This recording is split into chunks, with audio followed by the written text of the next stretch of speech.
Magandang tanghali Pilipinas. Nako, hitik na hitik po tayo sa mga balita. No? Simulan po natin sa balitang IATF. Nagpulong po ang inyong IATF kahapon, December 14, at ito po ang mga naaprubahan. No? Una, ang pag-escalate sa probinsya ng Isabela pero hindi po kasama ang Santiago City sa General Community Quarantine or GCQ galing po sa MGCQ. Ito po ay epektibo hanggang sa katapusan ng buwan 31 ng Disyembre.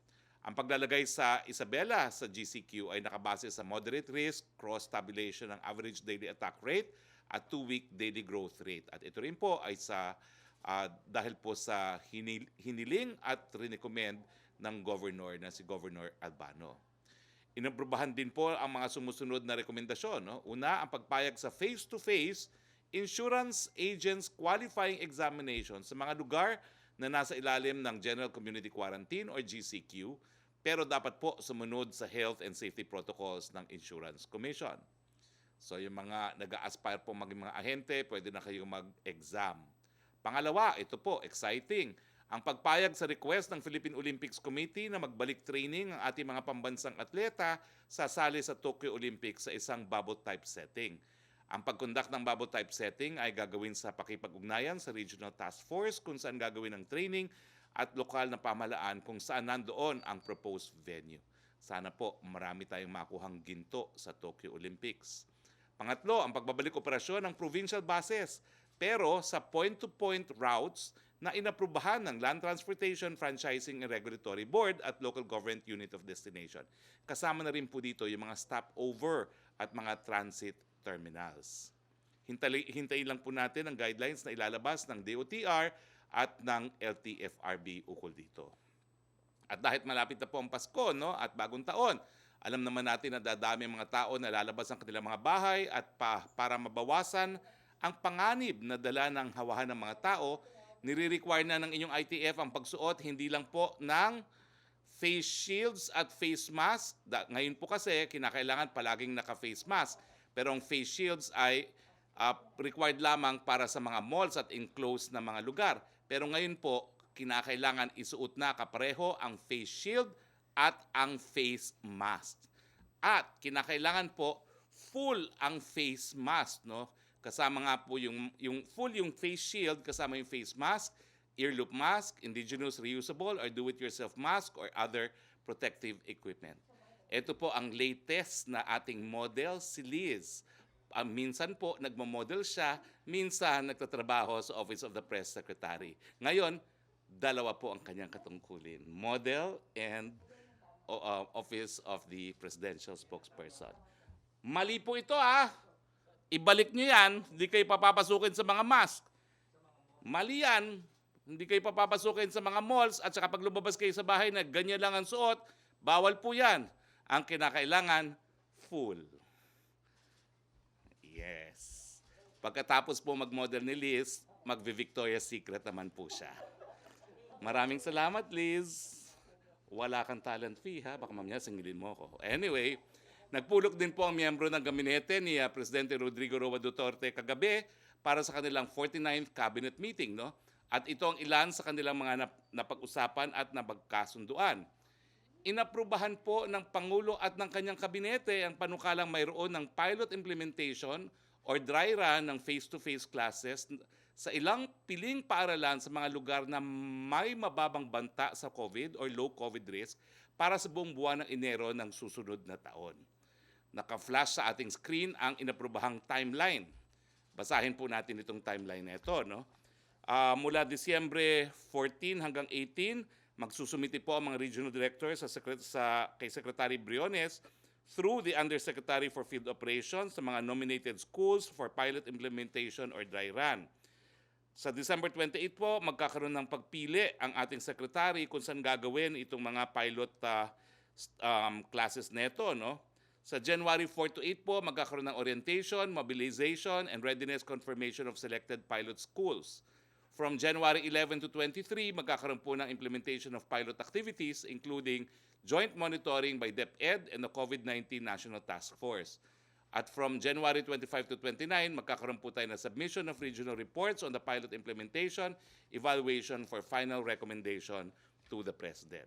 So ulitin ko po, pilot lang po ito. Ito'y isang buwan lamang. Wala pong pilitan. Voluntaryo po ito. Kinakailangan merong approval ng mga magulang at bukod po dito, dapat papayag din po ang LGU. Kung ayaw ng LGU, hindi po natin ipipilit itong pilot face-to-face. Now, ano pa po yung detalye ng implementation? No? Pagkatapos ma-aprobahan ng DepEd, magsasagawa ng pilot implementation sa ilang piling paaralan sa mga lugar na categorized bilang low risk. Pangalawa, magsasagawa po ito kung may commitment lamang for shared responsibility ang DepEd, mga lokal na pamalahan at mga magulang. Kinakailangan pumayag yung tatlo. Pangatlo, makipag-ugnayan ng DepEd sa COVID-19 National Task Force para sa monitoring ng pilot implementation. Pang-apat, ang pilot implementation ay kinakailangan ma-evaluate para matukoy ang mga lugar na kailangan ng improvement at para makapagbigay ng pinal na rekomendasyon para sa mas mapalawig ang implementasyon. Tulad ng aking sinabi sa statement po kagabi, ang face-to-face classes sa mga lugar na pinapayagan ay hindi po compulsory. Voluntaryo ito sa parte ng mga magulang, mag-aaral at mga lokal na pamahalaan. Ngunit kailangan mag-submit po ng parents permit ang estudyante para makasali sa face-to-face classes. Kasama sa permit ang mga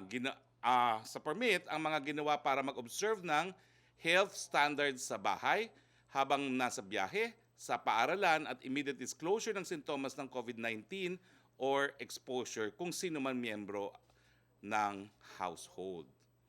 Napag-usapan din sa huling pagpupulong ng gabinete ang tungkol sa PhilHealth.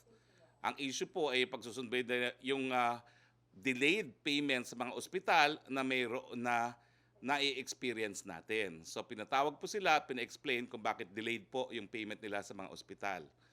Now, pagdating po sa filing of claims, binibigyan ng PhilHealth ng 60 araw na sa pagproseso ng mga dokumento. Pero bagamat mahaba po explanation ng PhilHealth, pinag-utos po ng Presidente ang papapikli at papareconfigure at pagsisimplify ng mga requirements para sa settling ng claims. Kasama rin ang pag-stretch ng limit ng late filing. Kasi kapag na late filing po, hindi na nababayaran. Ang hiling po ng Presidente ay para yung processing ng PhilHealth's claim to be simplified and just let the indigent patient sign so he will be able to go home after his treatment. Yung ideal po is to compress the process more and not bring more hardship to the sick and indigent Filipino patient and not have to worry about the process. Nangako naman po si Attorney Giran na makikipagpulong po sa board na pinamumunuan ni Secretary Roque para mapatupad po ang hiling ni Presidente. No? Ukol naman po sa task force na binuo para sa mag-imbestiga ng mga anomalya sa PhilHealth na isumite na nila ang kanilang report kay Presidente. At sang-ayon po kay Secretary Maynard Guevara kagabi, magfa-file po ang expanded task force ng ilang mga complaints sa Ombudsman laban sa ilang opisyal ng PhilHealth pati ilang medical practitioners na mga kasabwat sa anomalya. Okay, dyan po nagtatapos yung ating presentation. Pero kasama po natin ngayon para sa isa na namang importanteng diskusyon, unahin po natin muna si Food and Drug Administration Director General Dr. Eric Domingo. Dr. Eric, alam ko po na nag-issue na ng EO ang ating Pangulo para doon sa tinatawag na Emergency Use Authorization para miski wala pang General Use Authorization, magamit natin yung ilang mga bakuna na binigyan na rin ng Emergency Use Authorization ng ilang bansa. Ang alam ko po, at correct me if I'm wrong, ang mga nabigyan na ng Emergency Use Authorization, 2 po sa China, Sinovac, Sinopharm.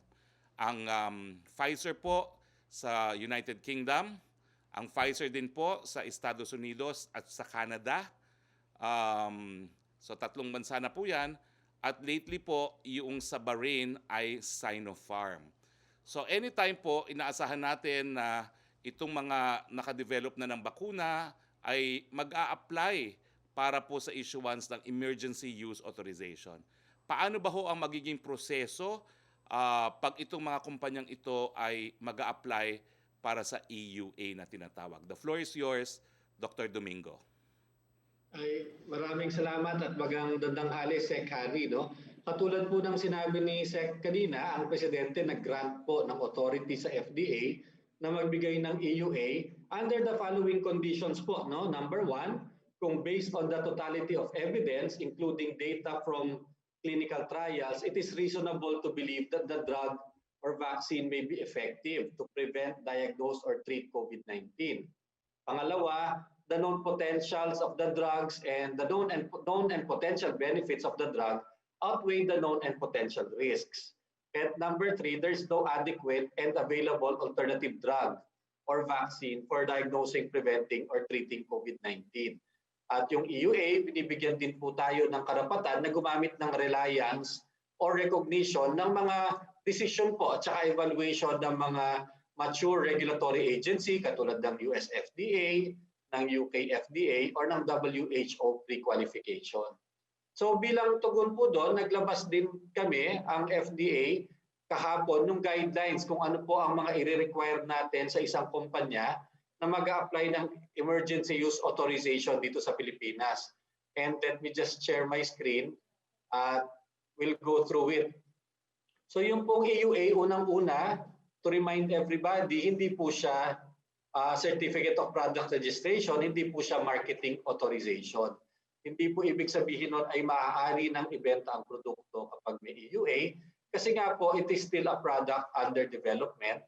It's still undergoing completion of clinical trials pero meron ng enough data for us to give an EUA. So yung pong EO-121 natin na sinign noong December 1 ni Presidente grants the Director General of the FDA to an authority to issue EUA for COVID-19 drugs and vaccines. So talagang gamot lang po at saka bakuna para sa COVID-19 ang covered ng executive order po ni Presidente. Kasi po kapag ang isang gamot ay hindi pa rehistrado, nagagamit lang po siya sa Pilipinas kung kasama siya sa clinical trial as an investigational drug or when we give a CSP or compassionate special permit para sa mga may sakit pero talagang wala na pong ibang gamot na maibigay. So aside from those two cases, wala pong pwedeng pumasok dito na unregistered drug unless magkukuha po siya ng emergency use authorization from the FDA. Ito po ay ini-issue ng FDA kahit hindi pa registered ang drug kung meron pong public health emergency. So in this case, we have a national health emergency in the Philippines and we have a pandemic worldwide. So talaga naman pong ngayon talagang kinakailangan natin ang mga emergency use ng mga gamot dahil kailangan mabilisan po nating matigil itong COVID-19. It is not a marketing authorization and yun nga po, pwede kaming mag-rely or mag-recognize sa mga evaluation and decisions ng mga mature regulatory agency and the WHO. Ang kapalit po nun, dahil emergency use siya at hindi pa siya talaga completely registered, kapag ginamit po siya ng isang bansa, katulad ng Pilipinas, kailangan very strict ang ating monitoring. Kasi lahat po ng babakunaan, talagang kailangan babantayan po natin. Para maganap po tayo sa mga adverse events. Katulad nga po ng mga nakita halimbawa sa United Kingdom, may nagkaroon ng 2 nagka-allergy. Kaya po madali silang matuntun kasi po talagang very strict ang monitoring natin pag under EUA po ang use ng isang bakuna. Ang pwede pong mag-apply ng EUA ay unang-una yung pharmaceutical industry, for example po the company or the importer, distributor in the country. Maaari din po mag-apply ang pamahalaan, ang gobyerno. For example, ang DOH, kung siya po ang program public health implementer ng pong programa, maaari pong siya ang mag-apply ng EUA or ang national procurer. For example, if the vaccine czar is going to be the head of procurement, maaari pong sila rin ang mag-apply ng EUA from FDA. And yung drugs and vaccines na kino-cover niya are unregistered drugs and vaccines for the prevention, diagnosis, and treatment of COVID-19. But we will only accept it if it is already been granted an EUA by the National Regulatory Authority or parang FDA counterpart po natin ng kanyang country of origin or any other mature established regulatory agency like yun nga pong European Agency, US FDA, Canada, Australia, at iba pa pong bansa. So hindi po pwedeng sa Pilipinas unang kukuha ng EUA. kailangan meron na po siyang EUA sa bansang pinagmulan niya or sa iba pang mga mature na regulatory agency. Yung pong EUA will only be valid when all of the following circumstances are present. So sinusunod po natin, no, ang executive order ni Pangulo dito. Kailangan po present itong tatlong kondisyon para maging valid ang kanyang EUA. Number one, based on the evidence, it is reasonable to believe that the drug or vaccine may be effective. Number two, the known and potential. Ibig pong known and unknown benefits of the drug outweigh the known and potential risks of the drug or vaccine. And three, there is no adequate, approved, or any other available alternative. So meron lamang pong EUA habang wala pang registered na produkto o wala pang registered na vaccine.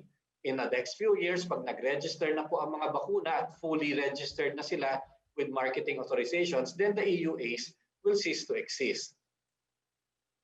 So ito po ang requirement na hinihingi natin kasi hindi naman po ito pwedeng patagalin ng gusto or na parang lahat na lamang ay titingnan.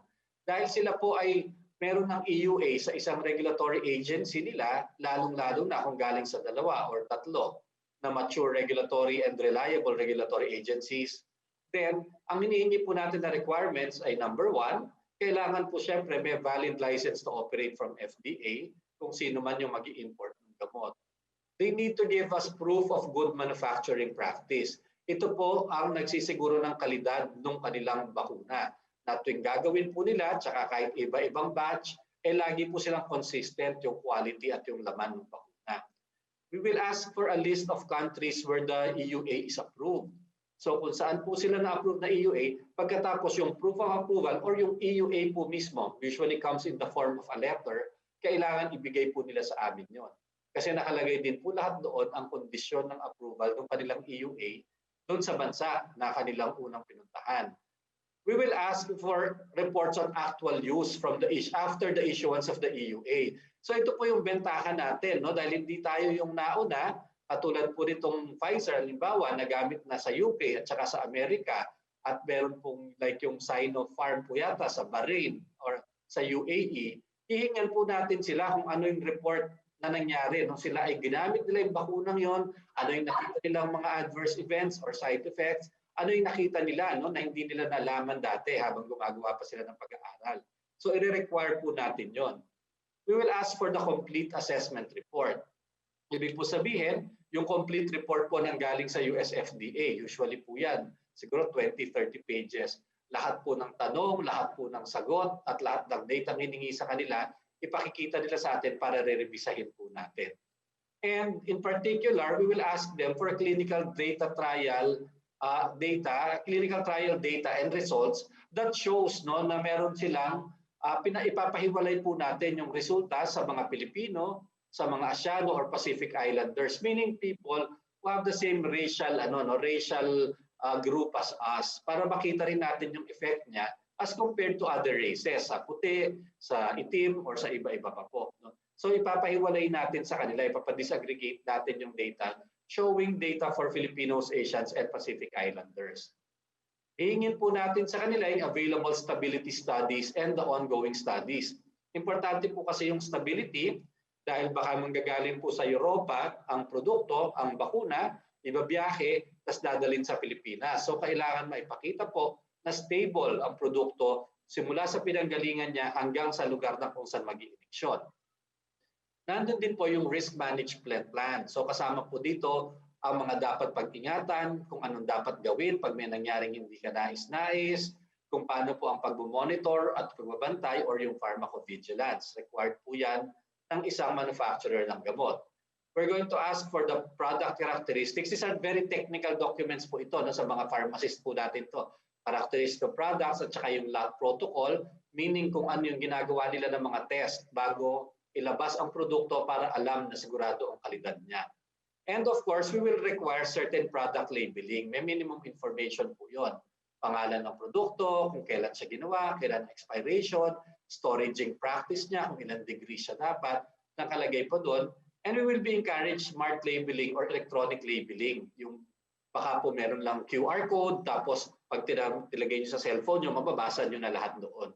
Kasama po yon para lahat ng tao kompletong impormasyon. Aside from that, there will have to be an undertaking or kailangan po mangako yung manufacturer na kukumpletohin nila lahat ng clinical trials at saka development ng bakuna na ina-apply po nila for EUA hanggang ito ay magkaroon ng complete registration. So hindi po maaring titigil na nila after 1 year or 2 years. Kailangan i-complete po nila yung development and the full registration of the product. So after po masubmit sa atin at makita natin na kompleto yung kanilang dokumento, hahatiin po ngayon yan ng ating opisina, yung pong tungkol sa kalidad, yung pong mga sinabi ko po kanina, yung mga lot information on lot and then GMP, yan po ay padadala natin sa FDA Center for Drug Regulation and Research. Nandun po yung ating mga regulatory officers at sila po ang maniniguro ng quality ng vaccine. Yun naman pong safety and efficacy, the data, yung pong mga sa trial, sa question and answer portion, sa lahat po ng mga evaluation, padadalaman po natin sa expert panel. So ito sinulat din po sa EO ito ni Pangulo na kailangan ng expert panel composed of at least 3 experts on drugs and vaccine development, immunology, infectious disease, pharmacology, public health, toxicology. So after of now, meron na po tayong 4 na expert na pumayag, no, na tutulong po sa atin na mag-revisa or mag-review ng safety at efficacy data. Ito pong mga mag-a-apply sa atin for EUA.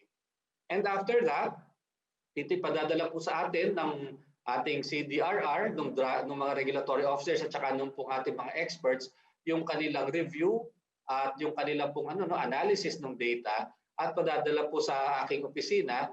And then kung makakasunod naman po sila sa lahat, no, na sinabi natin mga condition kanina na sinet po sa EO, then the Director General shall approve the application for the Emergency Use Authority. And this will include special conditions for use of the vaccine. Hindi po lahat na mag-a-apply ng EUA, mag-expect naman po nila na papasa sila. Meron po siyempre madi-disapprove kung hindi masatisfy yung conditions set po natin in the EO and the guidelines. If there's a failure to demonstrate safety, efficacy, and quality, no? Kung meron po tayong duda sa safety, efficacy, and quality, then hindi po maaari yan. When they are unable to resolve issues, no, for quality, safety, and effectiveness, at bako may mga tinatanong tayo tapos hindi nila masagot o hindi nila maipakita sa atin ang mga dokumento to prove it, then hindi po pwede yun. And of course, if the product label is false and misleading, hindi po tayo pwedeng maglagay sa ating labeling ng mga bagay na hindi naman po natin napatunayan scientifically. If any of if you have any violations of pharmacovigilance obligations or mga post-authorization commitment, kahit po nabigyan na ng EUA, maaari pa rin pong kansilahin at isuspend yun. No? Or halimbawa, may nakita po talaga tayo na some risk or some unknown adverse event that suddenly will crop up, then we can always stop it and revoke the EUA. So after authorization po, bago yan pag ilalabas na, tuwing ilalabas po yan per batch, per lot, kailangan po dyan, kompleto po ang dokumento niyan. Lot release from the area of manufacturing, showing kung sa ano yung quality niya, pinapakita po lahat ng testing na ginawa bago yan ilabas at dalhin po at gamitin. No? We're going to have very strict monitoring. So kasama po dito, hindi lang po yung FDA, dadyan din po ang DOH, at saka yung pong manufacturer. Talagang babantayan po natin lahat ng binakunaan. And then there will be, of course, commitments, no, of the EUA holder. Yung pharmacovigilance, completion of trials, mga hinihingi po nating lot and batch release certifications bago ilabas yan. Pagkatapos po, magkakaroon din tayo ng meron po tayong risk management plan na kailangan susundin. Check po natin kung ang cold chain na susunod, kung ang kalidad ng produkto ay hindi nagsasuffer, at kung yung sinasabi nating expiration date talaga naman po natutupad. No? So talagang continuous po ang monitoring and pagbabantay po sa mga produktong ito.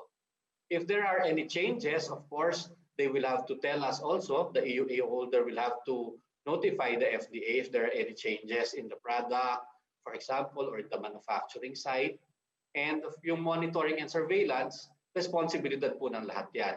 Ng National Procurer and the Health Program Implementers, DOH, yung pong EUA holder, at pati po ang FDA kasama po dyan sa pharmacovigilance kasi kailangan po nakikipag-ugnayan tayo sa local government unit kung saan ginagawa ang bakuna. At the same time, ang FDA po nakikipag-ugnayan din naman doon sa ibang FDA ng ibang bansa kung saan ginagamit din ang produktong ito para pag may nakikita tayo ng mga side effects, may sasabi namin sa kanila at malalaman natin kung pareho ang experience nila and to see if there are any signals that are that should be evaluated or checked. So yun po ang magiging paraan ng ating pag-evaluate ng EUA applications. Hindi po yan magtatagal, siguro po 3 hanggang 4 na linggo ang pinakamahaba.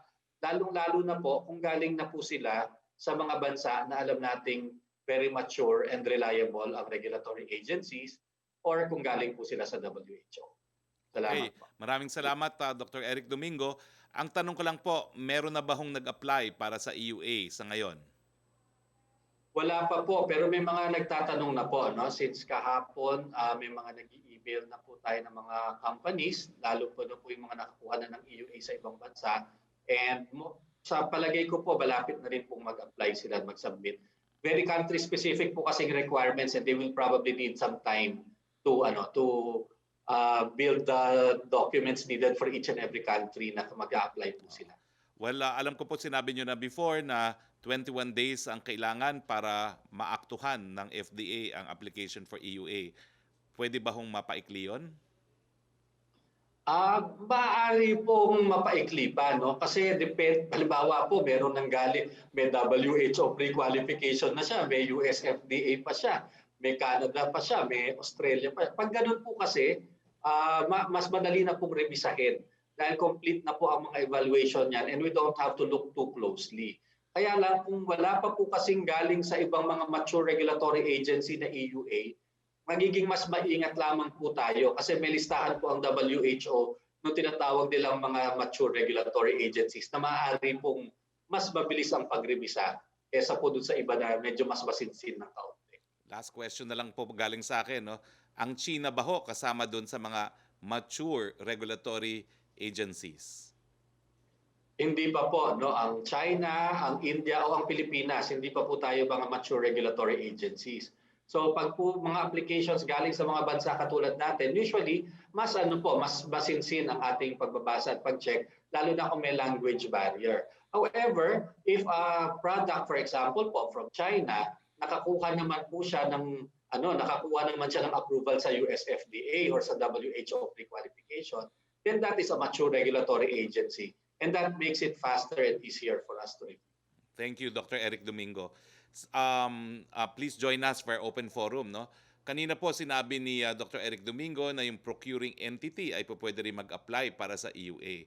Ang procuring entity po sa Pilipinas ngayon ay ang DBM. No? Meron po silang departamento, yung tinatawag na procurement services ng DBM at sila po ang bibili at aangkat ng mga bakuna, bagamat vaccine SAR po natin si Secretary Galvez. Kasama po natin ngayon, Yusek Christopher Lau. Siya pong nakatutok sa tinatawag na PSDBM, Procurement Services ng Department of Budget and Management. Sir, unang-una, alam niyo ba ho yun na pwede pala kayong mag-apply ng EUA? No. Pwede na palang kayo mag-apply ng EUA as procuring entity. Yeah, but we prefer to give leeway to suppliers to apply to the Philippine government through FDA para at least wala tayong favoritism because we just buy whatever is authorized by the FDA. Kasi si FDA talaga, they set the standards, which is crucial. No, as I know we are all in need for vaccine, but we are also aware that there might be side effects na kailangan talaga ma-monitor. So FDA is the best agency to take a look at that. So we trust FDA for its capacity and we are aware that lahat ng other countries also, before they allow vaccine use in their country, it has to go through the special emergency use authority by issuance of their own local FDAs. Okay. So, yun ang priority natin. Yusek Lau, nasa na ba ho tayo sa pagbibili? Ano na pong mga hakbang ang nagawa ninyo? Ano mga hakbang na ginawa nyo sa paghanda sa pagbibili ng mga bakunang ito? The floor is yours, Yusek Lau. Parallel-wise, simultaneously, Secretary Charlie Galvez, Secretary Vince Dizon, together with Chief of Protocol Robert Borges, together with our respective embassies and consulate offices abroad. They are we are all coordinating with each other. Palit-palit, we meet as many ambassadors and consul generals as much as possible to discuss yung mga local manufacturers and research activities by different countries. Kasi ngayon, we have 5 famous vaccines now that are in the forefront. But there are a lot of other vaccines that are being developed. And until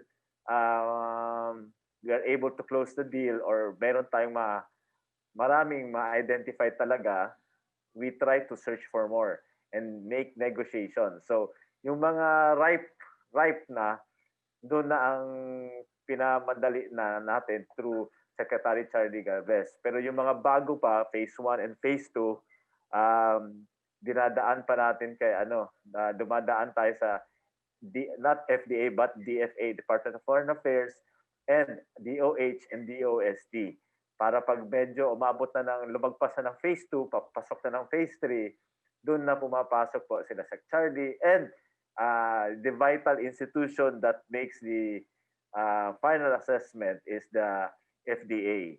So at present, meron tayo almost 12 different brands that are that we're trying to discuss with through other countries na they might be interested in conducting clinical trials in the Philippines para sa implementation or possible distribution in the Philippines partnership. Yun po. We will also pass on to Director Suntay para dun sa process natin sa procurement. This is same applicable to PPEs, COVID test kits, and also to vaccines po. Para at least may idea lang po tayo. Sige po, ano po yung proseso ng bidding? Go, Director Suntay, please. Okay. Director Suntay? Ang gusto lang po namin malaman, Director Suntay, magtatagal ba ho yung prosesong yan? Kasi alam naman natin na bilang lang yung mga bakunang yan. No? So baka naman ho, tumagal pa yung proseso. Atat na ang lahat ng Pilipinong makabakuna. Yes, Director Suntay, the floor is yours. Magandang tanghali po sa inyong lahat. Ako po si Christine Santay ng Procurement Service of the Department of Budget and Management o PSDBM. So thank you po for inviting us today to give you a presentation on the procurement process that we undertake under Bayanihan 2. So as part of this administration's campaign for good governance and maintaining transparency, we will try to share as much information that we can during the time allotted for this presentation. So I will be discussing the process, the progress, and the role of PSDBM sa laban natin against the coronavirus disease or COVID-19. The flow of our presentation will be the following. The first will be the role of PSDBM in the procurement of COVID-19 response items. Second, the procurement process during the enactment of Bayanihan 2. And then third, the accomplishments of PSDBM during the enactment of Bayanihan 2. So to start with our presentation, we would like to share a short video explaining the mandate of PSDBM.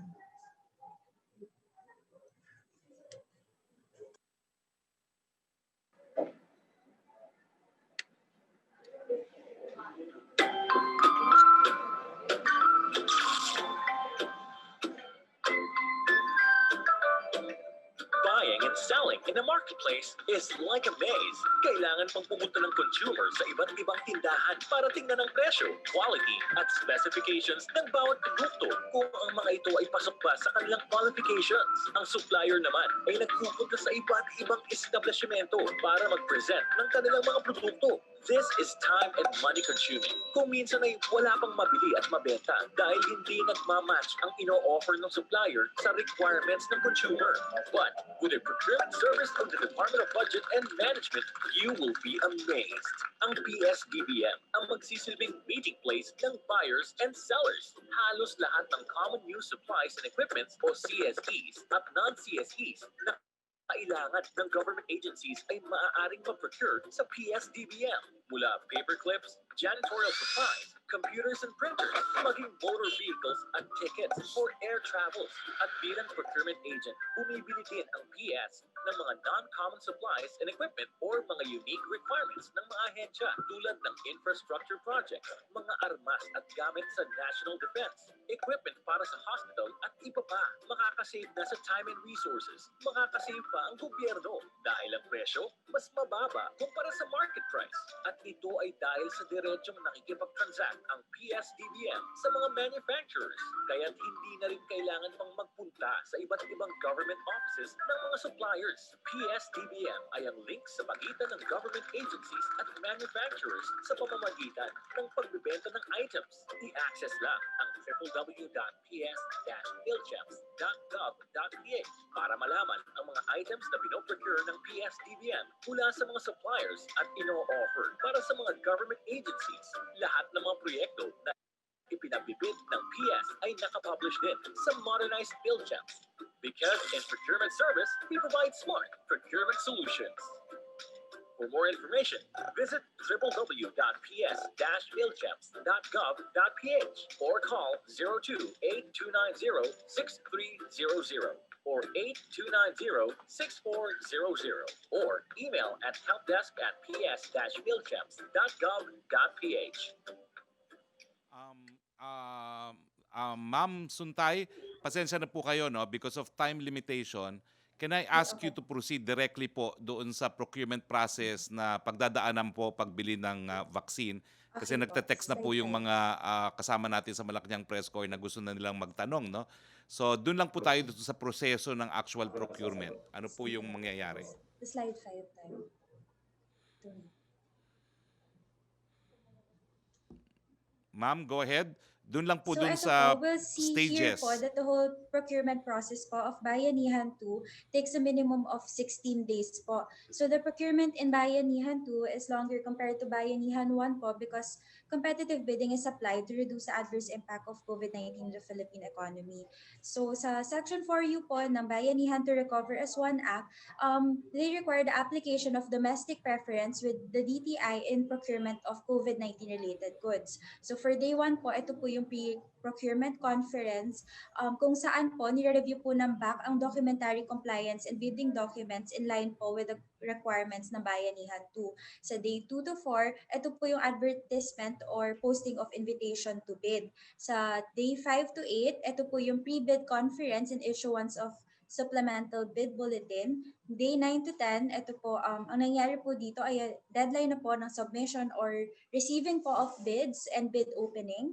And then day 11, bid evaluation. 12 to 16, post-qual. 17, approval po and issuance na po yan ng NOAA. And then sa 18 and 19, contract preparation and then issuance na po ng PO at notice to proceed. Okay, maraming salamat po. So all in all, 16 days, no? 16 days. Now, meron ba ho kayong requirement on how soon na dapat makarating sa Pilipinas po yung mga bakuna? Ilang days po yung binibigay nyo sa mga magsusupply ng bakuna para ma-deliver dito sa Pilipinas ang mga bakuna? As spoke, the situation now is unique. It's very different. Kasi nga, this is the regular process. The problem now is this. There is so much demand that the supply is lacking. So instead na the process that we have in Bayanihan 2 did not take into consideration that all the countries are very much excited to buy the vaccine. So meron tayong special provision sa Bayanihan 2 na we are exempted on complying with the phase 4 of clinical trial of the vaccine. Thinking na pag nakatapos ng phase 3, pwede tayong bumili. However, other countries are now negotiating with the vaccine suppliers kahit phase 2 pa lang, kahit ongoing pa ang phase 3 ng clinical trial. So, it's not, our current law is not that responsive to the ongoing trend of the other countries. Kaya nga FDA has opted to exercise the emergency use authority, which is now being exercised by other countries. The EUA now is the primary focus of the suppliers. Dapat makakuha sila ng EUA bago mabili ng government yung vaccine. the bidding may be eliminated if there are only limited vaccines available. Another problem that we did not anticipate is that different vaccines have different storage requirement. This should also be taken into consideration, kaya nagkaroon tayo ng problema. Knowing that the Philippines is a tropical country, our average temperature is around 32 to 34 degrees. The coldest kung gabi, 27 degrees Celsius. However, most of the vaccines have a negative 20 Celsius degrees Celsius na storage capacity, a storage requirement, which most of the time kaya natin i-store using our refrigerators and freezers sa ice cream industry and yung ice making industries ng Philippine private entities in the Philippines. However, certain vaccines which require negative 80 degrees Celsius are very cold. So wala tayong capacity noon at present. Yun din ang isang mga factor na i-consider natin. So it's very hard to factor it in implementing our bidding process considering different vaccines have different requirements and different ang tawag doon, supply demand and supply capacity. In fact, ngayon baliktad ang process. Magbibigay ka muna ng pera sa supplier bago kanila bigyan ng right to wait to be served. Unlike previous rules natin sa bidding, you bid, give us the best price. If you give us the best price, then we may buy from you if you comply with documents. Ngayon, baliktad. Gusto ng mga suppliers, you comply with the documentation, you pay a down payment, they call it as advanced market commitment, so we can cater you, which is not covered by the present law that we have under procurement law and bayanihan too. So yun yung complication. Ang nagto-troubleshoot ngayon yan is the FDA using the Emergency Use Authority. So that is what stands the situation at present sa Philippine procurement process with respect to vaccines. Okay. Anyway, maraming salamat, Yusek Lau. Marami na pong katanungan, no? Pero ako hindi ko talagang mapigil ang sarili ko, magtatanong ako. Yusek Lau, pag sinabi ni Presidente, mag-import kayo, susunod naman kayo, no? Pag sinabi ni Presidente, I assume full responsibility, kulong nyo ako kung gusto nyo, but I want the vaccine to arrive, susunod naman po lahat. Yes. In fact, Okay. FDA is doing everything. The forefront ngayon na talagang gumagalaw is FDA. IATF is doing everything to market the Philippines to all suppliers. In fact, kami, Foreign Affairs, we're contacting everybody to contact ambassadors of other countries to try to bring your products here in the Philippines. Din sa FDA naman, pagpasok pa lang ng mga vaccine, inaayos talaga. But then again, we have to consider standards. Kasi hindi pa natin alam yung mga side effects. But if we are doing everything as the President makes an order, we implement it. That's like Bayanihan 1, yung kailangan talaga natin ng items, nagdirect tayo sa factories. Now, we are also negotiating directly to the countries in charge of the the vaccine producers. In fact, one of the most cooperative is the country of China. They are making commitments and they are responding positively sa atin. That's why Sinovac is one of the most active suppliers, vaccine suppliers that's negotiating with our country because there has the imprimatur of China itself. So, di ba, because of our good relations with other countries, meron ding ibang countries that participate well because of their good relations with the administration. Okay, Thank you punta na po tayo sa open forum. Thank you very much, Yusek Lau. Yusek Roque. Yes, good afternoon, Secretary Roque. First question from Rose Novenario of Hataw. Reaction daw po sa International Criminal Court warrant of arrest for President Duterte may be issued end of 2020. That's speculative po, no? But in any case, gawin nila ang gusto nilang gawin. Sinabi na natin, di natin kinikilala ang jurisdiction ng ICC. So, kampante po kami na dahil sinabi na natin yan, i-apply ng ICC yung naging ruling na nila sa isang kaso, no? Na bakit ka pa magsisimula ng kaso kung hindi ka naman makipagtulungan yung bansa na naging miyembro ng ICC. Decision po yan ng ICC mismo, pre-trial chamber, doon po sa kaso na nais nila mag-imbestiga laban sa mga Amerikano. I'm confident po na i-apply din yung prinsipyo pagdating kay Presidente. Speculative, At bahala po ang prosecutor kung gusto niyang magkaroon na naman ng pangalawang ruling na hindi po pwede mag-imbestiga kung walang kooperasyon.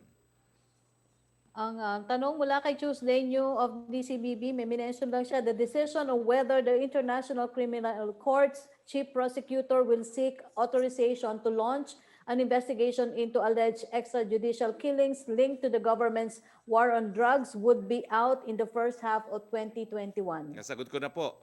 Bahala sila kung kung anong gusto nilang gawin.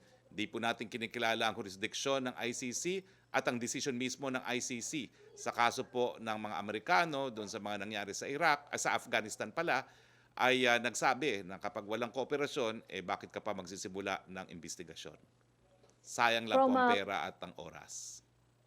From Michael Flores of Agence France Press, how does the Philippines view the ICC prosecutor's latest comments that there is a reasonable basis to believe crimes against humanity were committed in the government's war on drugs?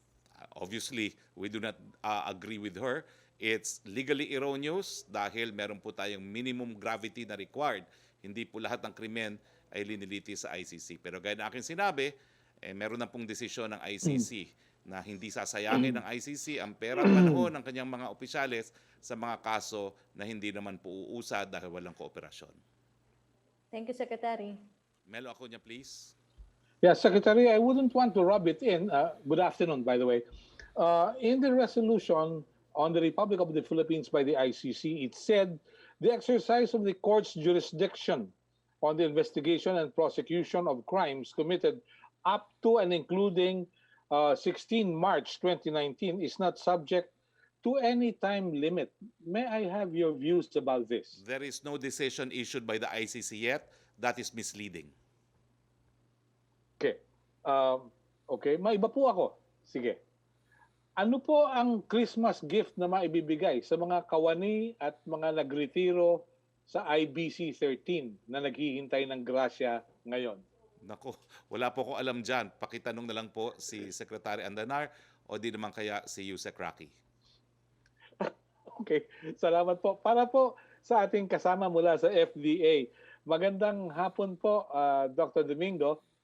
If you please, may nabanggit po kasi ako tungkol doon sa ginawa ng China na sinuri yung mga pumapasok na pagkain.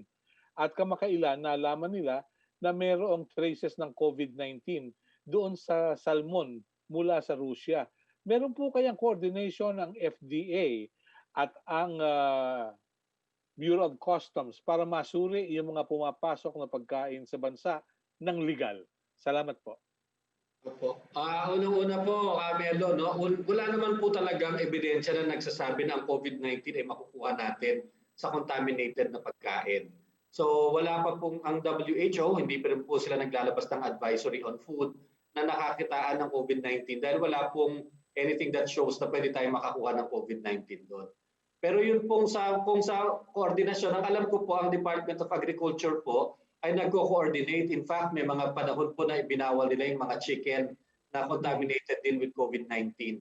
Pag po kasi mga unprocessed food like meat and fish, Department of Agriculture po yon at binabawal nga po nila ang pagpasok noon sa tulong po ng Bureau of Customs. Pag naman po kasi processed ang food sa FDA at ang processed food usually goes through enough heat and processing to make sure na wala po siyang COVID. So safe naman po pag mga imported processed food. Salamat po. Thank you very much. Wish you the best. Thank you. Thank you, Melo. We go back to you, Sec Roque, please. Yeah, Secretary, from Laila Salaberry of Inquirer, how big of a factor is the cost of a COVID-19 vaccine in deciding which ones the government will procure? Once more vaccines become available to the Philippines, will the government scale down the volume of purchases for vaccines that are more expensive? Hindi ko po nakuha yung first part. Yung first part of the question. How big of a factor is the cost of a COVID-19 vaccine in deciding which ones the government will procure? Well, ang alam ko po, kinukonsidera rin yan kasi yung isang vaccine galing sa China na Sinopharm ay siya yung pinakamahal, no? Pero nakuha ko namang impormasyon, hindi pa naman po daw yun yung final price. Kinakailangan makipag-usap pa sa manufacturer sa China para mapababa ang presyo. Pero ang sagot po dyan, ngayon po talagang provided it is safe and it is effective. Sa tingin ko po, limited na yung aspeto ng price dahil emergency situation po tayo ngayon at limitado talaga ang mga vaccine. Yusek Lau, am I correct? Paki-confirm Yes, po. the instruction of the president is very precise, no? We get the vaccine for the protection of the Filipino people. So whatever is the safest and the most effective and available, that we will get. The cost and the price will be taken cared of by DOF. That's their concern and DBM's concern. The concern now of the government, aside from DBM and DOF, which is financing and payment and budgeting, is that we provide the vaccine, which is the priority of the present administration. The people should be protected. Cost is secondary. What is important is that we get the vaccines available to the Philippines. Opo. Second question naman po from Gregorio ng TV5. Pinag-aaralan daw po ng WHO ang sinasabing bagong strain ng COVID-19 sa United Kingdom. May epekto ba ito sa gumugulong na COVID-19 vaccine developments? Para po kay Dr. Eric Domingo. Yeah. Ang naman po talaga, ang coronavirus talaga pong nag-mutate siya at nagkakaroon ng changes. No? Usually every month, merong 1 or 2 yan na mga nucleic acid na nagbabago. Pero ang mga gumagawa po ng mga bakuna, they take this into consideration. So ang ginagawa po nila usually dyan na markers or yung antigen na represent, yung hindi nagbabago at hindi nag-mutate. So most of the vaccines that are being developed now are going to be useful for many years because they will be based on development against stable parts of the virus. Opo. Dr. Domingo, may tanong po si Rosa Licos ng UNTV. May inilabas pong price list ng COVID-19 vaccine ang office ni Senator Angara kung saan lumalabas ng Sinovac ay pangalawa sa may pinakamataas sa presyo po sa halagang 3,600 plus pesos. Bakit po kailangan mahal na bakuna ang bibilhin kung mayroon naman pong ibang available na mas mababa po ang presyo? Priority po ba natin ang Chinese vaccines dahil wala tayong choice? How about sa question po ng walang enough safety at efficacy data laban sa Chinese vaccines? Well, ang masasagot ko lang po namin dyan yung safety and efficacy. Kung wala pong enough safety and efficacy data, hindi po siya mabibigyan ng EUA. Yun po ang utos sa akin ni Pangulo. No? Nakalagay po sa executive order niya yan that with the information at hand, it should be reasonable to believe that it is safe and effective. So kung wala po tayong wala pong ebidensya, hindi po mabibigyan ng EUA yan at hindi po maaaring ibenta dito sa atin. Yun pong pagpili at saka yun pong sa presyo sa program implementers na po kasi yan, saka kay Sec Charlie Galvez siguro kahit po sa PSDBM hindi naman po sila pumipili niya. No? It will have to be a mas holistic view po kasi siguro talaga kung ano yung available at what time at kung ano po yung presyo niya. Well, ang sagot po dyan, provided it is safe and it is effective, bibilin po natin yan. Kaya po natin binibili ang Sinovac kasi wala naman tayong makuha kaagad no, na Pfizer, AstraZeneca o Moderna. No? Ang Pfizer po, sana po makarating nga, no? Pero anytime between second and third quarter yan at hindi naman po katanggap-tanggap kay Presidente na mag-aantay ng ganung katagal. At basta po, ang gaya ng sinabi ni Dr. Domingo, it is safe and it is effective. Bibilhin po natin yan sa lalong mabilis na panahon. Joseph, thank you very much. Yusek, Joseph Morong, please. Sir, good afternoon. Sir, since we're on the subject of vaccines, no? Sir, may tweet itong si Secretary Locsin, and if I may just quote, no? This is with regard to Pfizer and our negotiations. Sabi niya, I got 10 million doses of Pfizer financed by the World Bank and ADB to be shipped through FedEx to Clark in January. But, he said, somebody dropped the ball. Would you know this development since you are also IATF? No, I have no idea who dropped the ball. Please ask Secretary Locsin. Okay. Sir, yun pong latest decision ng IATF on the face shield. Clarification, once you get out of your house, you go out of your house, required ka na mag-face shield, and what are the penalties and why did you decide this way? And I understand there is a survey, I think, On the compliance, there's a study on the compliance, and then there is a decline in the compliance of the health protocol. So sir, decision why you decided na mag-face shield all the way and tsaka yung data on the compliance. It's really because of the possibility na tayo magkakaroon ng surge itong panahon ng Kapaskuhan. So, it's an additional protection para maiwasan po ang surge. Lahat naman po ito, hindi ito re-require kung hindi po makakabuti sa ating kalusugan. So, yun po ang sagot. Sir, meron po ba tayong information whether we've studied na yung tao talaga over time has refused or has declined yung compliance natin sa mga public health protocols? Hindi that naman we're po, imposing? no? In fact, we commissioned a survey on level of compliance. Napakataas po, nasa 90 plus po, no? And in addition to that, ang University College London, if I'm not mistaken, also commissioned a study at 92% naman po ang compliance sa mga Pilipino when it comes to wearing of masks. So mataas naman po, kinakailangan lang patuloy na pagpapaalala sa ating mga kababayan at siguro po mas mainting pang pagpapatupad, lalo na sa mga pampublikong mga lugar. Yes, sir, later on, can we get maybe a brief background of the study? Maybe you could just send it in the thread para lang malaman namin yung methodology, if that's all right. Luma na po ata na yung study yan, no? Matagal na po yung study na yan. But I will say that we commissioned another one. Hindi pa po lumalabas ang resulta. But I understand the survey was conducted in the month of November. And wala pang result yan, sir? Whether Wala pa kaming briefing. Sir, can I go to Secretary Director Domingo, please? Yes, please. Sir, good afternoon. How are you? Hi, Joseph. Hello po, sir. Sir, okay, I'm interested about the clinical trials. I understand there's two na nag-a-apply, no? But you also mentioned, well, this is with regard to the EUA. Some are inquiring already if they can apply for the EUA. Maybe know who the vaccine manufacturers first? Well, I've received emails of inquiry from AstraZeneca, and I think Pfizer is also interested to apply for EUA. And of course, Sinovac, nagtatanong na rin sila kasi Sinovac also has a pending application for a clinical trial with us, no? And most of them naman talagang naghihintay na rin ng EUA guidelines natin. So I think they'll be applying soon. Sir, with regard to Sinovac and Clover's clinical trials, what's keeping us from giving the go signal? If you can disclose kung ano yung kulang nila and ano yung target natin na schedule, if you can say that, for the clinical trials in the Philippines, for these two at least? Well, yung Clover is actually the Sinovac, sila yung first na nag-apply towards the end of October, if I'm not mistaken. And almost complete na talaga yung kanilang application form. I think our regulators are just asking for a few certificates, kaya lang galing sa China pa coming from China, just some certifications on the product.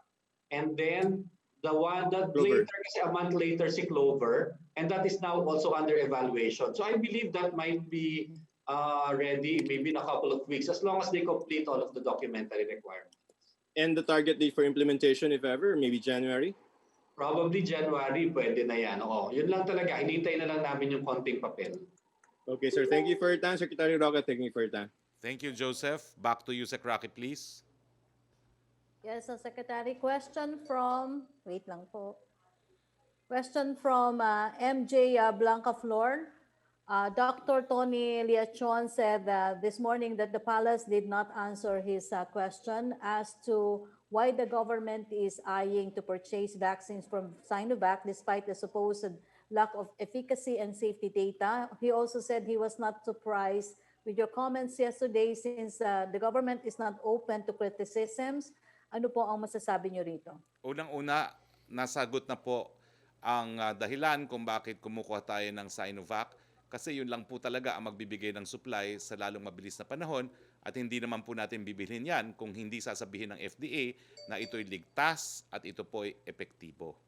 Pagdating po sa kritisismo, hindi po, tinatanggap po natin kritisismo, wag lang po doon sa mga nagnanasa na makaposisyon at naninira ng iba para makakuha ng posisyon sa gobyerno.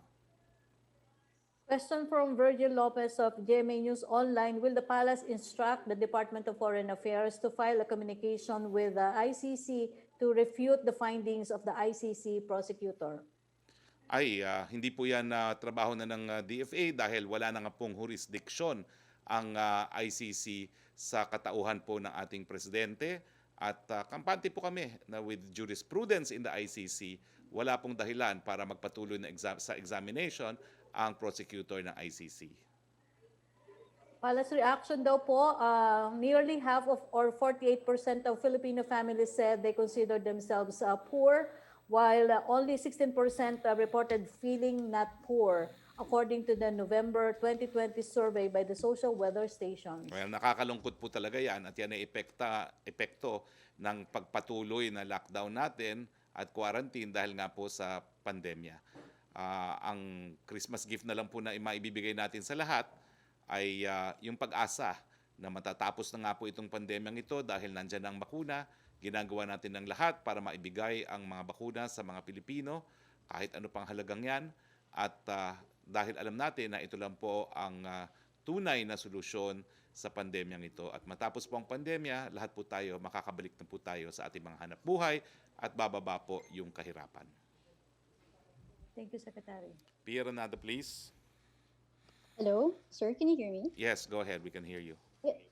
Okay, sir, just on the ICC report, sir, just the finding, no, that they said that they found basis to say that there were crimes against humanity committed in relation to the drug war. Sir, is this proof that what critics have been saying all along are correct, that the president's war on drugs is tainted by human rights abuses? That's grossly misleading, Pia, because precisely the press release is that they will decide by mid of next year whether or not they will proceed to preliminary investigation. So the question is based on a misleading fact, and therefore I cannot respond to a misleading question. But sir, it's in the report itself that they found reasonable basis. I don't to think say so, that there because are, precisely they would have announced human rights- already whether or not they would proceed to preliminary examination. There was no such announcement. Oh, but sir, even then, it's still a different, parang an advanced or kumbaga parang a development in the way that the ICC is handling the case. And critics nga are saying that, this may not be the investigation itself, but it's something that, shows that there's reason for the ICC to consider that investigation. So my question is, sir, what will the government do about it? I mean, critics see this as a sort of affirmation in a way that what they've been saying, diba, it's not just out of thin air, because the ICC itself is considering their complaints and is seeing that there is a reasonable basis to look into these claims. So I've will the government responded. respond in any way? Is it just I've going responded. Your status quo question is misleading, and I will not answer a misleading question. The announcement is the decision whether or not they will proceed to ask the pretrial chamber for authorization to proceed to a preliminary examination will be out next year. So there is no finding to speak of. Besides, as I've said, they can do what they want. Hindi naman natin kinikilala ng presidente yung jurisdiction at meron na pong desisyon ang ICC chamber. So sa akin lang, bilang abogado, the prosecutor cannot ignore that jurisprudence na hindi magpapatuloy ang investigasyon kung hindi naman po magiging successful dahil walang kooperasyon. Okay, sir, going naman sir to the face-to-face classes, sir. You showed a timeline of the events that will take place in January. Sir, so this means, sir, yung January 11 to 23, that's the only Yes. time when the face-to-face classes will happen. Yes, January 11 to 23. And then, sir, do we know what will happen if the DepEd and DOH see that it was safe? I mean, will this mean that the rest of 2021, we will see face-to-face classes in those low-risk areas? Nako, I cannot read the future, so let's wait for the pilot and let's see what happens. Okay. And then, sir, on the face shield requirement, sir, you mentioned that this is in order to avoid a surge in holiday cases.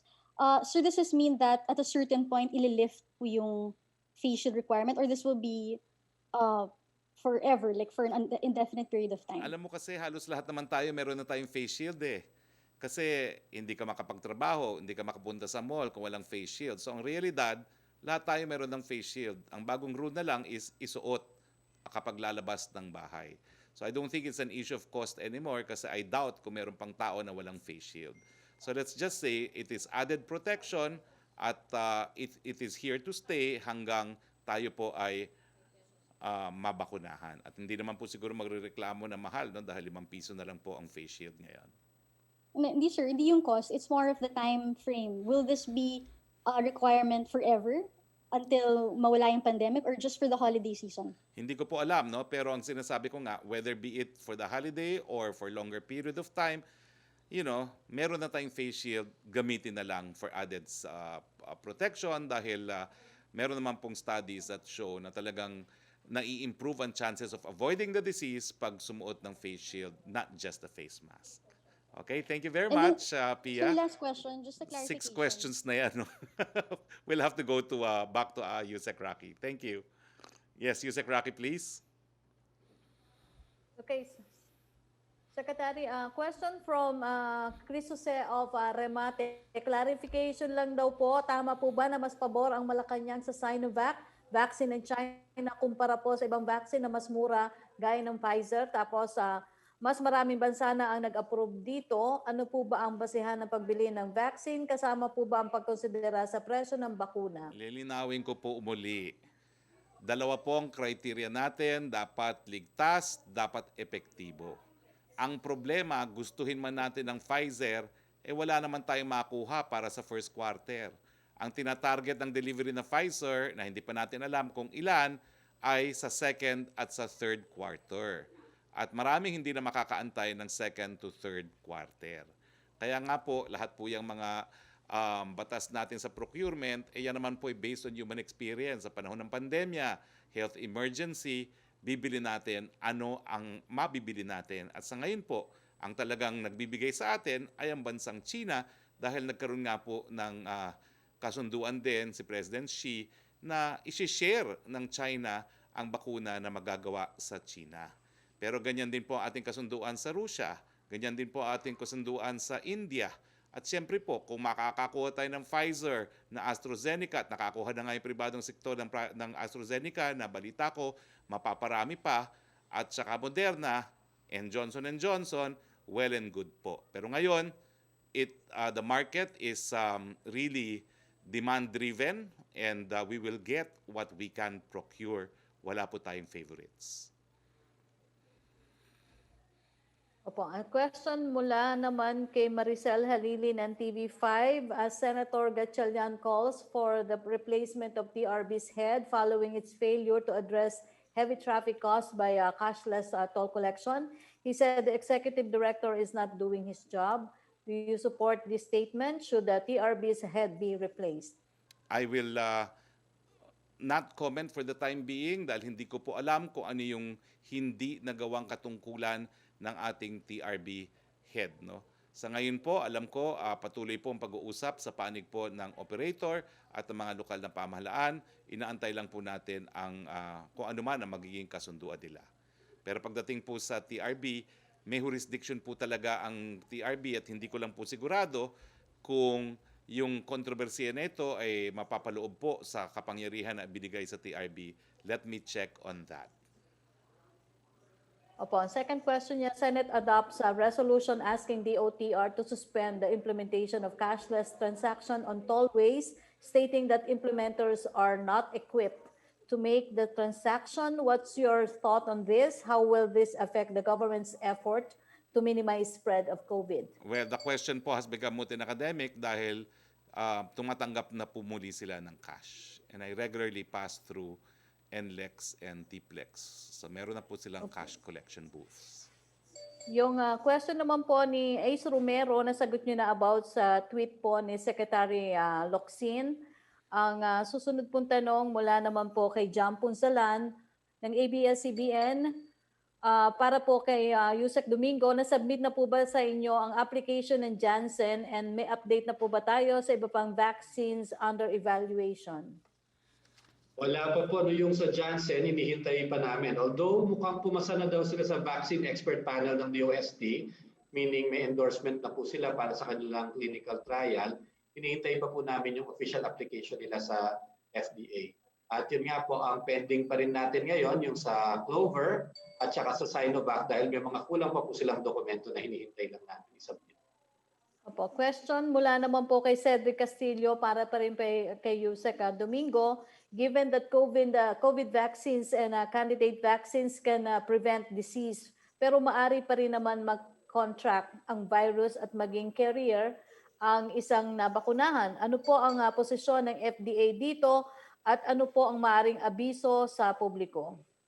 Opo, kung babasahin po nyo yung mga EUA na binigay ng Estados Unidos na nauna na halimbawa dito sa Pfizer, nakalagay din na there's not enough evidence to show kung meron pa ring possibility na maging carrier or ng asymptomatic disease ang ibang mga tao. Ang alam po natin ay nape-prevent niya halimbawa 90 to 90% to 95% ng mga pagkakaroon ng symptomatic na sakit ng COVID. So yung pong iba, ibig sabihin po talagang mag-iingat pa rin tayo even after the vaccination, no? And we have to remember na hindi naman po agad umiepekto rin ng bakuna. So kahit bakunahan po tayo talagang for the first 14 to 28 days, we will have to be very careful. And since we need to know more about the vaccines and the carrier status, meron pa rin po talaga tayong mga hygiene practices na we will need to do even after the vaccination. Opo. Secretary Roque, may pahabol lang po si Marichu Villanueva ng Philippine Star about sa tweet po ni Secretary Locsin. So what happened daw po now with our Pfizer supply? Ang alam po, magsusupply pa rin ng Pfizer sa atin at ito nga po inaasahan na darating ng between second and the third quarter of 2021. Thank you, Secretary. Thank you.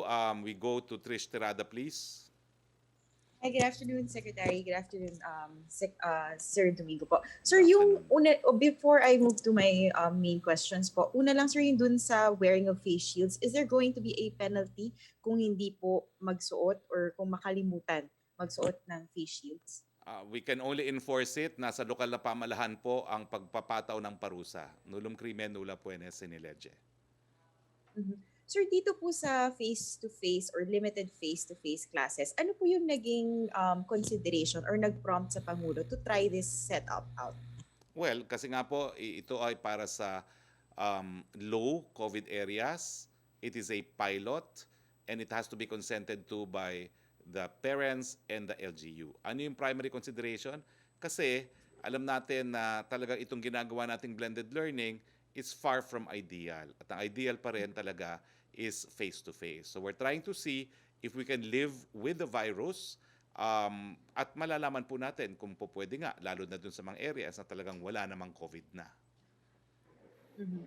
Sir, yung isa pong private hospitals group actually warned that there are not enough healthcare workers to accommodate the possible increase of COVID-19 patients after the holiday season if maging sobrang araw po yung pagtaas.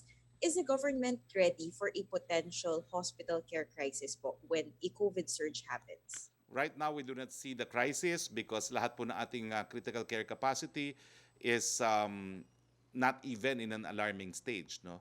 So, in fact, kahapon po yung latest figures natin, ang alam ko po, mga 60% capacity ang ating ICU, kung di ako nagkakamali.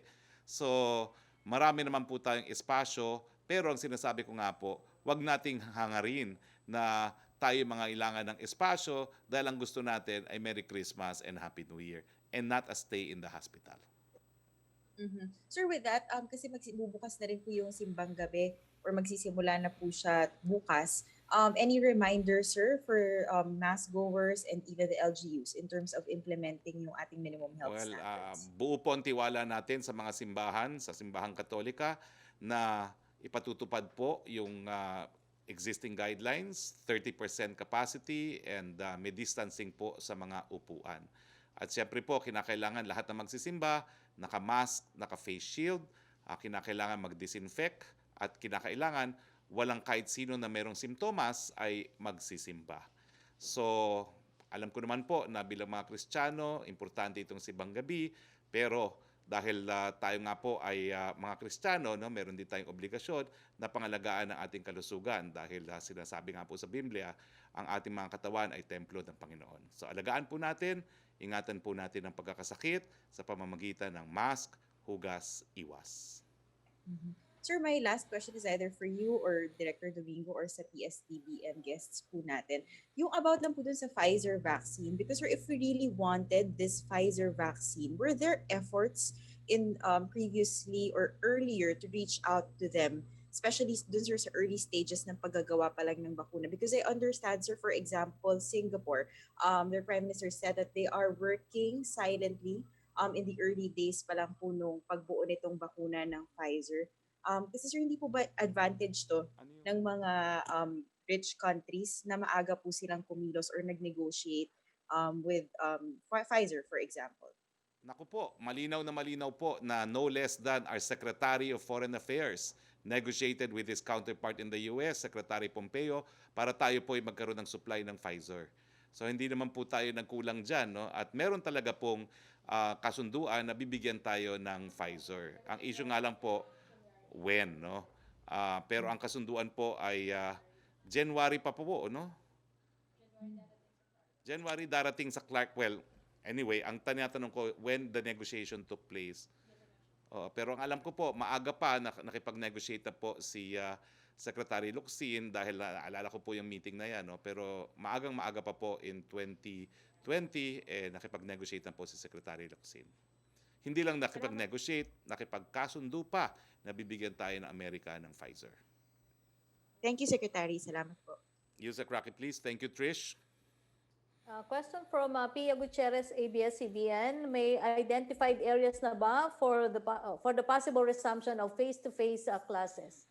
Gaya po ng binasa ko sa timeline, ang selection po will be done by the Secretary on December 28. Question from Tina Mendez of Philippine Star. Did President Duterte give the order for the PNP to arrest Christmas party goers who violate of IATF quarantine guidelines? PNP Chief General Sinas announced this new order to his men today. Wala naman pong ganong order, pero katungkulan po yan ng kapulisan na ipatupad po ang ating mga quarantine restrictions. Ano daw, from Tina Mendez pa rin po ng Philippine Star, ano daw po ang ginagawa ng FDA sa COVID-19 vaccine na nasa black market? Namomonitor po ba ng FDA ang ganyang reports? Opo, nakailang raid na nga po kami ng mga clinic pero wala naman po kami pang nahuhuli. Pag may mga reports, we always go and check yung regulatory enforcement unit namin.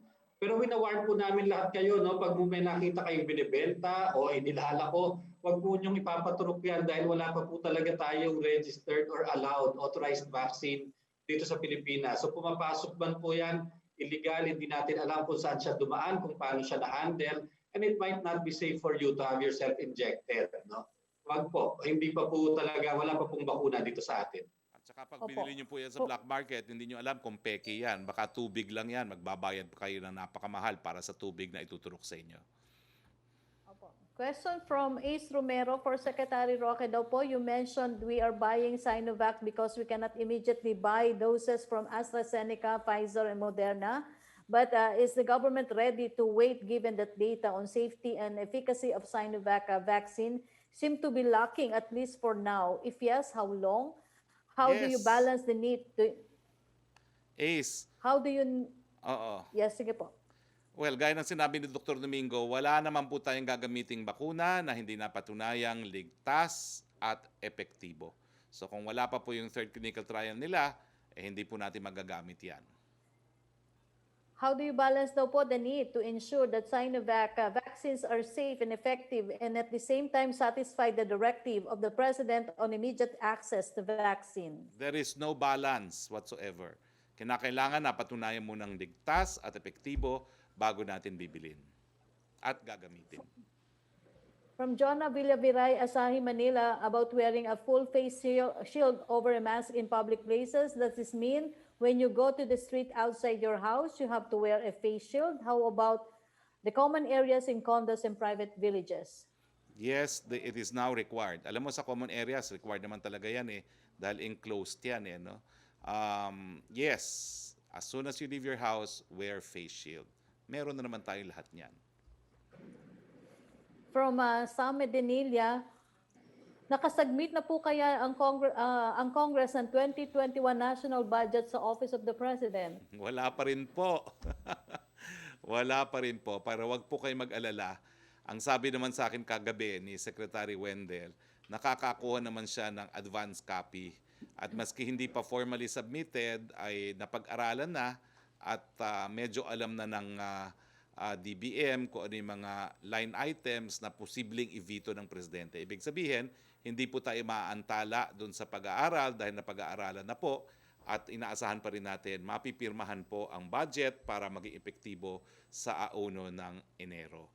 Meron po na sa akin nagsabi pero ayaw ko muna pong i-identify pero kampante po na kung maisasabit nga kung kailan na pinangako ng Kongreso yung budget, hindi naman po aabot ang Pasko at mapipirmahan na yan ng Presidente.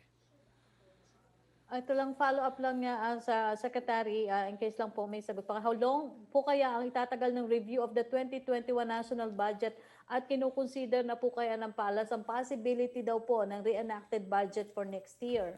Wala pong kinikonsider na reenacted budget. Kakasagot ko lang po kanina. Sinabi po sa akin ni Secretary Wendell, may mga advance copy naman siya na natanggap at alam na po niya, napag-aralan na po nila, more or less alam na nila kung ano yung mga probisyon na baka questionin ng Presidente. So, yan din po yung aking inaalala nung kahapon ba yun, na baka wala nang sapat na panahon. Pero ang sabi naman ni Secretary Wendell, wag nang mag-alala dahil napag-aralan na namin on the basis of the advance copy. Now, syempre po, in fact, gaya na aking sinabi, ayaw ko lang i-quote kung sino yung nagsabi sa akin. It was not Secretary Wendell Avisado. No?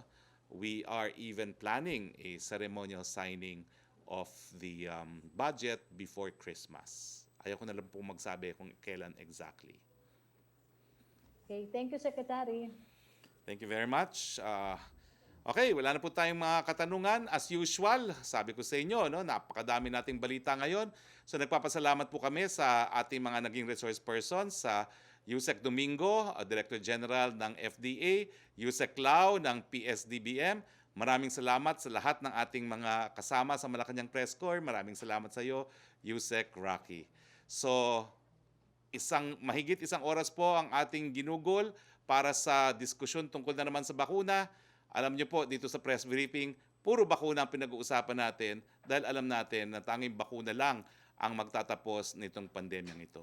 Sa ngalan po ng inyong Presidente Rodrigo Roa Duterte, ito po inyong Spokesperson Roque nagsasabi, huwag po kayong mag-alala, magbabakuna na at babalik na tayo sa dati nating mga buhay. Magandang hapon po sa inyong lahat.